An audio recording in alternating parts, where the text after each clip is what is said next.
Good morning అండి అందరికీ happy Sunday. అందరూ ఎలా ఉన్నారు? బాగున్నారు కదా? నేను లేచేసరికి 8 అయిందండి. 8 గంటలు ఎందుకు అయిందంటే నైట్ శనివారం నైట్ సినిమాకి వెళ్ళొచ్చాం కదా, వెంకటేష్ సినిమాకి అయితే వెళ్ళొచ్చేసరికి 10 అయింది. సరే ఇంటికి వచ్చి తిని పండుకునేసరికి 11 అయింది. అందుకని చెప్పేసి 8 అయింది. 8 అయిన తర్వాత నేనేం చేశానంటే కొన్ని ఎంటలు అయితే కడిగేసుకొని గ్యాస్ బండ అంతా క్లీన్ చేసుకుని ఇలా ఇడ్లీ పిండి అయితే కొంచెం కలిపి పెట్టానండి. అంటే మా వారు మా అమ్మాయి ఇంకా లేకలేదు. లేచేసరికి కొంచెం టిఫిన్ చేస్తే రెడీ చేస్తే తింటారు కదా, మళ్ళీ లేట్ అవుతుందని చెప్పేసి గ్యాస్ బండ్ అంతా శుభ్రంగా క్లీన్ చేస్తానండి. ముందు లేస్తానే కొన్ని అంట్లు కడిగేసి ఇంకా చట్నీ అయితే నేనైతే ఇలా చేస్తానండి. కొంచెం శనగపప్పులు, పచ్చి కొబ్బరి ఉంటే పచ్చి కొబ్బరి, ఎండు కొబ్బరి ఉంటే ఎండు కొబ్బరి, ఇంకా అంట్లోనే అన్నీ కొన్ని కడగాల. ఇంకా టిఫిన్ లేట్ అయితే అని చెప్పేసి చేస్తున్నాను, టిఫిన్ రెడీ చేస్తున్నాను. ఇప్పుడైతే ప్లేట్లలో ఇడ్లీ పిండి పెట్టేసుకుందాం. చాలా టేస్ట్గా ఉంటాయండి. పిండి అయితే మాత్రం నేను చెప్పినట్టు చేసుకోండి. మీకు నచ్చితే దాదాపు ఫ్రిడ్జ్లో పెట్టిన పిండి అయితే దాదాపు అరగంట ముందే బయట పెట్టుకోవాలండి. ఎందుకంటే కూలింగ్ మీద కూలింగ్ పిండి ఇడ్లీ పెడితే మాత్రం అసలు టేస్ట్ ఉండవు, ఒక రకమైన నీరు వచ్చేస్తుందండి. అందుకనేది కూలింగ్ చల్లారిన తర్వాతే ఇడ్లీ పెట్టుకోండి. అరగంట ముందే బయట పెట్టుకోండి ఇడ్లీ పిండి. చట్నీ చెప్పాను కదండి, ఎండు కొబ్బరి కానీ పచ్చి కొబ్బరి కానీ, శనగపప్పు, ఎండుమిరపకాయలు, సరిపడా ఉప్పు, సరిపడా చింతపండు వేసేసి మిక్సీ పట్టేసి ఇలా అయితే తాలింపేస్తానండి. ఇడ్లీ అయితే రెడీ అయిపోయినట్టుండే. చూద్దాం ఒకసారి. మనం మూతీసి ఇంకొంచెం ఉడకాలండి, మీకు చూపిద్దామని చెప్పేసి ఇలా మూతీసాను. ఇడ్లీ వేడివేడిగా తింటుంటే చాలా టేస్ట్గా ఉంటాయండి. ఇడ్లీ అయితే ఉడికిపోయినాయి. ఇప్పుడైతే మా వారికి ప్లేట్లో పెట్టేసేద్దాము, తినేసేస్తాడు. ఎందుకంటే 10 అయింది టిఫిన్ చేసేసరికి. అలా ఉంటుందండి. ఇప్పుడైతే చూస్తారు కదా 4 ఇడ్లీ పెట్టేశాను. ఈ చట్నీ సూపర్గా ఉంటుందండి. ఈ చట్నీలోగానే మనం తెల్లగడ్డల కారం వేసుకుంటే ఇంకా బాగుంటుంది. ఇదండి మా ఉదయం టిఫను.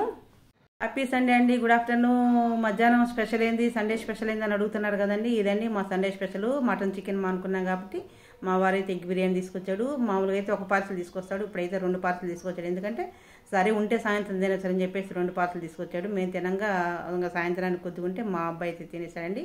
ఇదండి మా Sunday special egg biryani. Hello friends, అందరూ ఎలా ఉన్నారు? Happy Sunday. ఈరోజు మార్నింగ్ వచ్చి పొరాటా తిందాం అనుకున్నా, కుదరలేదు. ఇడ్లీ తినిపించారు. నిన్న వచ్చి పొరాటా తిందాం అనుకున్నా, దోశ తినిపించారు. కానీ మధ్యాహ్నం ముడికి బిర్యానీ గట్టిగా తినాలనుకున్నా. ఎగ్ బిర్యానీ అంటే ఎగ్ బిర్యానీ అండి, కోడిగుడ్డు బిర్యానీ. ఎగ్ బిర్యానీ తినాలనుకున్నా, మనస్ఫూర్తిగా తెచ్చుకున్నా. కానీ దీనికి కూడా బ్రేక్ పడింది. ఇంటికి నీళ్ళ క్యాన్ తీసుకొని బిర్యానీ తీసుకుందాం పోయాను, టయానికి వద్దాం అనుకో హెడ్ ఒకటి వచ్చింది. సండే రోజు మనకు పని రాదు, జనరల్గానే మన పని తక్కువ, కానీ ఈరోజు సండే రోజు పని వచ్చింది. ఓరే బ్రేక్ పడిద్ది అనుకున్నా.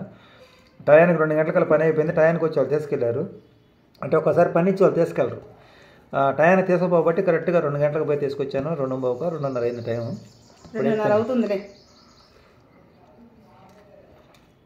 మా ఊర్లో అది తిరుమల రెస్టారెంట్ బిర్యానీ మాత్రం చాలా బాగుంటుంది. ఎగ్ బిర్యానీ మటుకు సూపర్గా ఉంది. వాళ్ళ దగ్గర ఎస్పీ బిర్యానీ బాగానే ఉంటుంది, కానీ మేము చికెన్ మానుకున్నాం కాబట్టి ఎగ్ బిర్యానీ తింటున్నాము. ఏ బిర్యానీ అయినా వాళ్ళ దగ్గర బాగుంటుంది.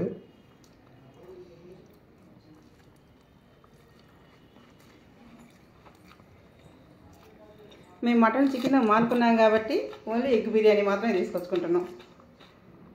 మాకు ఫస్ట్ నుంచి కూడా చికెన్ మటన్ అంత ఇంపార్టెంట్ కాదు. మేము ఓన్లీ మసాలా అన్నము, శార్వా వీటికి ఎక్కువ ఇష్టపడతాం.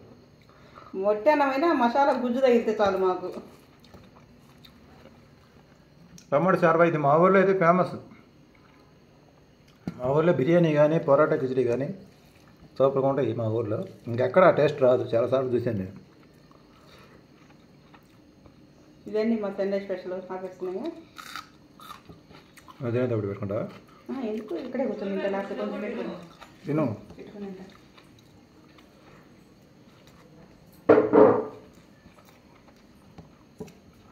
నాకు కొంచెం ఆత్రం ఎక్కువ, తినేది తక్కువ.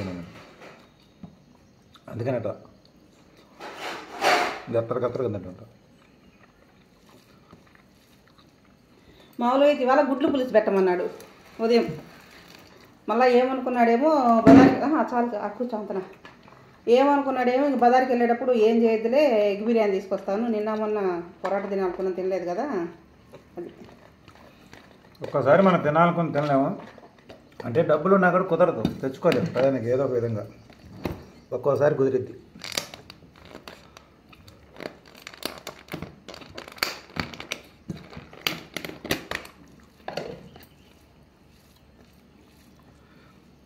ఇంతకుముందు మాకు తెలియదు ఎగ్ బిర్యానీ ఉందని కదమ్మా.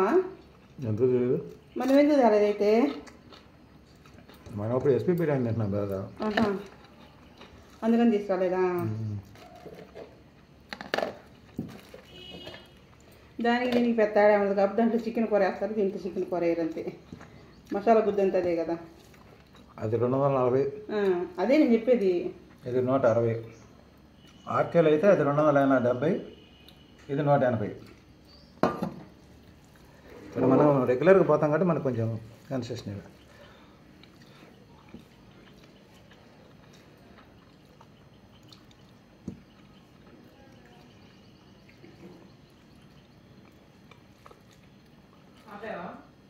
ఆపేస్తున్నాలే కొంచెం తినేదాకా నుంచి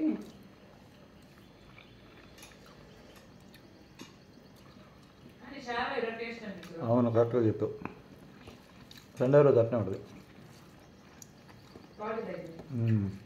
కొంచెం చిక్కదాన్ని వచ్చింది కదా సండే రోజు అంతే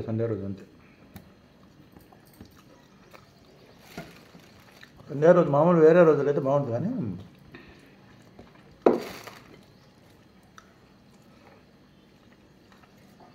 సాయంత్రం డిన్నర్ అయితే ఉదయం ఇడ్లీ తిన్నాం కదండి అందుకని చెప్పేసి సాయంత్రం డిన్నర్ కింద ఇలా పులిబంగారం దోసిపోద్దామని కొంచెం పిండి అయితే తీసుకొని దాంట్లో ఉల్లిపాయలు పచ్చిమిరపకాయలు అల్లం ముక్కలు అయితే వేసి ఉప్పు సరిపడా ఉప్పు సోడా ఉప్పు వేసి ఒక అరగంట ముందు అయితే కలిపి పెట్టుకున్నానండి చాలా టేస్ట్గా ఉంటాయి ఈ దోశలు అయితే మాత్రం మనము ప్రత్యేకంగా మేమేం ముందు ప్లాన్ చేసుకోమండి ఇది తినాలి అది తినాలి అనేది ఇంట్లో ఏది ఉంటే అదే తింటాం ఇడ్లీ ఉంటే ఇడ్లీ తింటాం దోశ ఉంటే దోశ తింటాము ఈ దోశ పిండి అయితే మాత్రం అరగంట ముందే కలిపి పెట్టుకుంటే బాగా పొంగుతాయండి దోశ పెనం మీద పోసిన వెంటనే కన కొంచెం తినాలనుకున్న వాళ్ళు తెల్లగడ్డల కారం వేసుకోవచ్చు మూత అయితే పెట్టుకుంటే ఇంకా బాగా పొంగుతాయండి మూత అయితే పెట్టాలా మూత పెట్టకపోతే అంత ఇదిగా పొంగవు చూసారు కదండి మూత పెడితే ఎలా పొంగిందో ఇలా ఉంటుందండి ఈ దోశ అయితే మాత్రం దీంట్లోకి అయితే నేను ఉల్లిగడ్డ చట్నీ చేస్తాను ఇలాంటి మరిన్ని వీడియోలు కావాలంటే మా ఛానల్ సబ్స్క్రైబ్ చేసుకొని లైక్ చేయండి షేర్ చేయండి ఈ దోశ అయితే మాడిందని చెప్పేసి మా వారైతే నీ వీడియో పుణ్యమాట నా దోశ మాడబెట్టావు అని చెప్పేసి కొంచెం అరుస్తున్నాడు అందుకని చెప్పేసి చూసారు కదా మా దోశ ఉల్లిగడ్డ చట్నీ మా వీడియోలు నచ్చితే లైక్ చేయండి షేర్ చేయండి సబ్స్క్రైబ్ చేసుకోండి బాయ్